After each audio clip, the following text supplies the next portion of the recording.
আজ ১ মে অর্থাৎ শ্রম দিবস। ১৩৭তম শ্রম দিবস পালন করা হচ্ছে গোটা বিশ্বজুড়ে। বামেদের পক্ষ থেকে এই দিনটি বিশেষভাবে পালন করা হয়ে থাকে।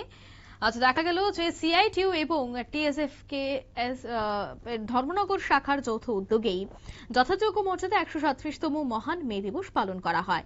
টিএসএফ এর ধর্মনগর শাখা এদিন এই বিশেষ অনুষ্ঠানটির আয়োজন করে। জানা গেছে যে ত্রিপুরার সংস্কৃতির সমন্বয় কেন্দ্র এবং সিআইটিইউ এর যৌথ উদ্যোগে ১৩৭তম মহান মে দিবস উপলক্ষে ধর্মনগর শহরে প্রভাত ফেরিও অনুষ্ঠিত হয়। সকাল ৫টায় শহরের প্রধান রাস্তায় ফেরি করে শ্রমিকদের অধিকার এবং সংগ্রামের বার্তা প্রচার করা হয় গানে গানে।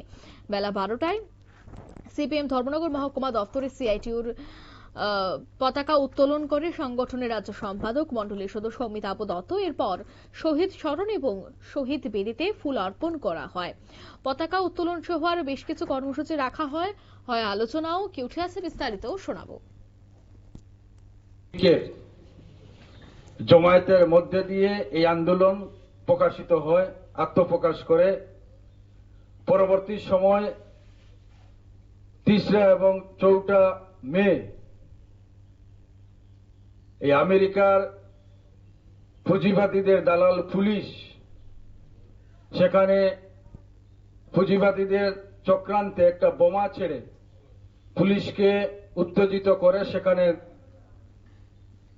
গুলি করে এবং ১০ থেকে ১১ জন শ্রমিক সেখানে শহীদ হন।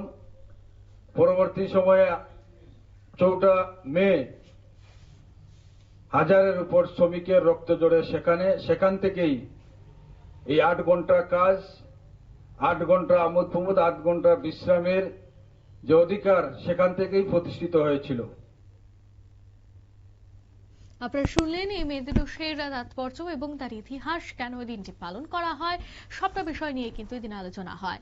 পতাকা উত্তোলনের মাধ্যমে এই দিনটি আজ সকালে শুরু করেন বাম নেতৃত্বরা। নিয়ে নিচ্ছি ছোট্ট একটি বিজ্ঞাপন বিরতি, সঙ্গে থাকুন।